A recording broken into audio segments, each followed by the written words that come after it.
Hey guys, it's Giant Munsties. I'm just leaving the theater right now from seeing Pacific Rim Uprising. First, I want to address the concerns that you hear about on the internet. I don't think the story was hollow. I don't think the environment was hollow. People said it didn't live up to the creativity of the first one. I disagree fully on that. I think that this new sequel did a great job expanding on the first one. I mean, I won't be able to look at the first film again without knowing how things turn out in the sequel. It changed my outlook on some of the characters. And there was definitely a few twists that I did not see coming. Now, I got to see this in 3D, and I gotta say this utilized the 3D effect very well, and I think it's definitely worth supporting, whether it's in 3D or 2D. Visually, it was pretty stunning. It was just as colorful as the first film. Hands down, my favorite scene is definitely the Sydney, Australia. I think there's a lot of character emotion that happens in that scene too. Now, if you know anything about my channel, I'm really about the giant monsters. Giant robots are cool too, but they're not my favorite. However, this film made me appreciate mechs even more than the first one did. The new villain, Obsidian Fury. Seeing Obsidian Fury in action and the other bad Jaegers reminded me a lot of Neon Genesis, and it was a beautiful sight to see. This was sci-fi at its peak. There was so much creativity in every scene, and I feel like the director, Knight, he knew he had something to prove here, and he didn't hold back. And I think more often than not, everything was successfully executed in this film. So I'll admit that my theory about why there was evil Jaegers was wrong. I thought that the reason the Jaegers were going to be fighting each other was that some country was extorting the technology, trying to declare war on another country. That wasn't the case. I'm not going to say what it was, but I like the explanation about why things turned out the way they did. I guess it makes sense that you wouldn't have a country like Russia using Jaegers to try to conquer other countries, because it would contradict the feeling and the message from the first film where the world was now united. So I am happy with the direction that they took.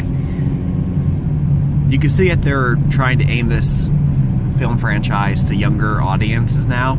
I was even accepting with that, because this film right here didn't just have teenagers take over all the roles. There were still adults handling situations, and there was an actual explanation about why there's younger people on the team now. When it comes to world building, creating a sense of immersing scenery and stuff, I'm kind of glad that they addressed the idea that if they have the technology to build Jaegers, then why isn't everyday technology in society more advanced also? And in this film, they included that idea in there. The sequel takes place maybe 10 years in the future, and the major cities across the globe are starting to look more like Blade Runner cities. But there's still enough to make it feel relatable in today's standards. The cars that people drive look more natural to us. I was a little concerned that the Jaegers were looking a little too anime-like. They were too sleek, but the Jaegers and the Kaiju still have a sense of mass and weight. The director does a great job making them feel like lumbering giants. However, the final epic fight, it does get a little too over the top. I mean, it's still epic and enjoyable in every sense. It's just whenever Jaegers start flying through the sky and becoming like superheroes, it's kind of like, let's tone it down just a notch. Another great thing about this sequel is that it ties up some of the loose ends from the first film. The Kaiju Blue Blood now actually has a purpose, and there's more to it than just that.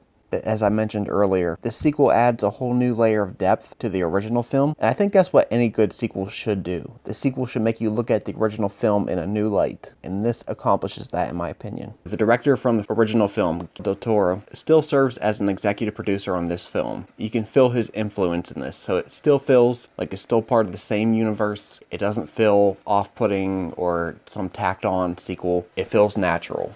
Now, there is an end credit scene, which really exists just to leave the door open for a sequel, but it kind of gives you a hint at where they're going for the next one. Personally, for a sequel, I still want the Jaeger to go through the rift and end up in the Monsterverse, where this Monsterverse world can reverse engineer the Jaeger technology and build Mechagodzilla. That's what I would like to see. That would keep Pacific Rim separate from Godzilla, but at the same time, make it possible to cross over.